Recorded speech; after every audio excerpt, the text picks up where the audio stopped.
100 Years, 100 Voices. A St. John Centennial Oral History project conceived and produced by WSJS Radio, where every day is history. I'm here now with my uncle, José Ramón Pérez Riera. So, how was your experience in St. John's?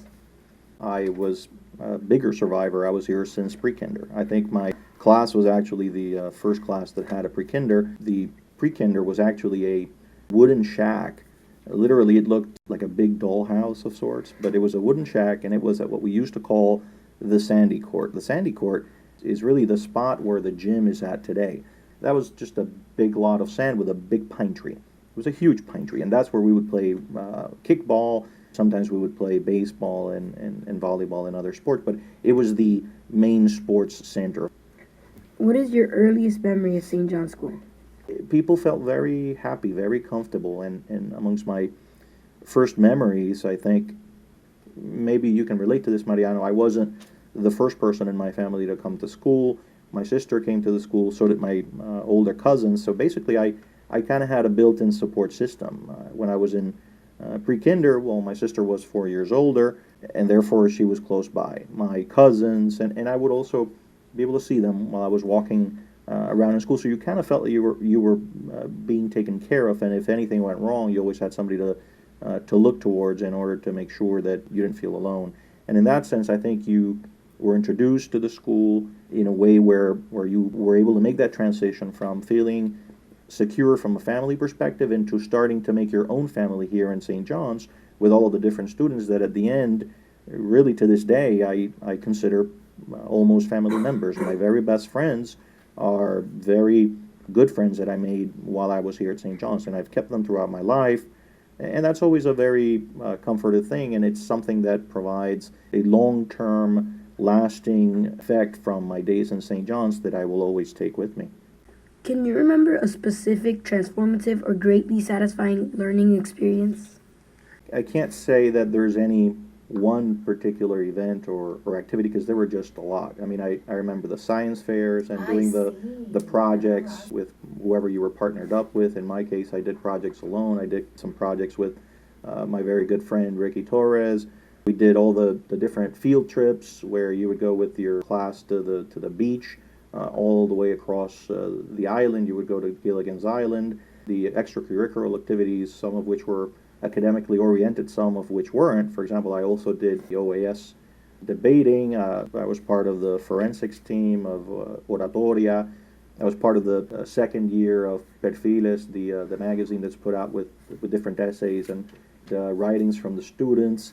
I played baseball, volleyball. I was the statistician for the basketball team. I was involved in the Interact Club. I was actually the president and founder of the Science Club and a bunch of other types of activities that really give you an opportunity to be able to express yourself and develop as a future member of the community and as a leader, and with a distinct sense of individuality that I think not necessarily other schools are as successful in providing. I always felt that I could do the things that I felt were good things for me to do and stand for the things that I wanted to stand for. Now, it doesn't mean that everybody would be in agreement with what I would be doing, but I would be given the space and the opportunity to do the things that I thought were right. And even if at the end they cost me in some way in terms of providing or giving or dedicating more time in one area and therefore losing out on another, those were my decisions, and I always stood by them, and I was given the freedom to be able to look at things from that perspective.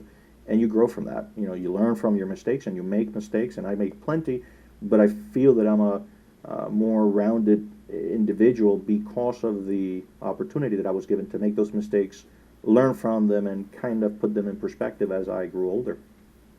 Are there any teachers that inspired you?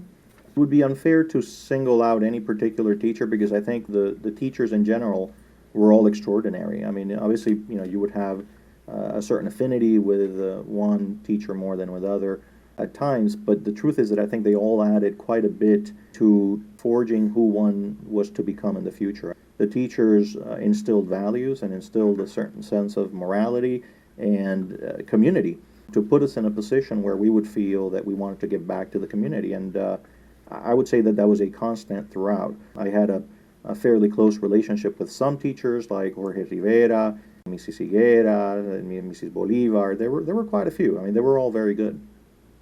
And those teachers still teach to today. I know Miss Riera still teaches. Yeah, She's yeah. retiring this year, actually. She's retired. Yeah, and I know that Jorge Rivera is still involved with the school in another role, and I think that that's one of the nice things about St. John's too, that there's a certain level of continuity where the teachers that taught me to a certain extent teach you or are somehow involved in the school, and then I think that there's also a renewal of the teaching community where I know that some folks that went to school with me are now teachers and are involved in the administration of St. John's, and that just kind of keeps it in the school family, if you will, and that's a very comforting thought, certainly to me when I look toward schools for my 2-year-old, and certainly with you guys that are now students of St. John's for a third generation. What is your last senior memory of St. John's School? It's a good thing to be able to close a chapter and close it in a way where you feel complete and you feel that you fulfilled the things that you set out to do and that you felt and feel ready for whatever next stage life will bring in our education at college. And I think St. John's was absolutely crucial to put us in that position. We all feel very entitled when we say that St. John's is the best school in Puerto Rico, and nobody that has come to the school will flinch at saying it as if it's a fact. I think other folks from other schools may disagree, but even those guys feel somewhat intimidated by the fact that the St. John's alumni are so incredibly supportive of the academic environment and the opportunities that St. John's brought to its students. What do you believe most influenced you later as an adult? The sense of community and the sense of giving back and the sense of certain moral compass, if you will. Obviously, a lot of that comes from home and how you're taught, but I think it has to be extended in school. If you don't have that certain continuity between the values that are instilled at home and the school that allows you to act consistently within those values that are instilled in you, then you may not necessarily be able to develop those. And in my case, I was lucky enough to have a very comforting home environment that instilled those types of ideas very early on, and I was able to develop them while I was here at St. John's, and I was able to take those with me when I went to college and throughout my professional life. José Ramón Pérez Riera, class of 1989.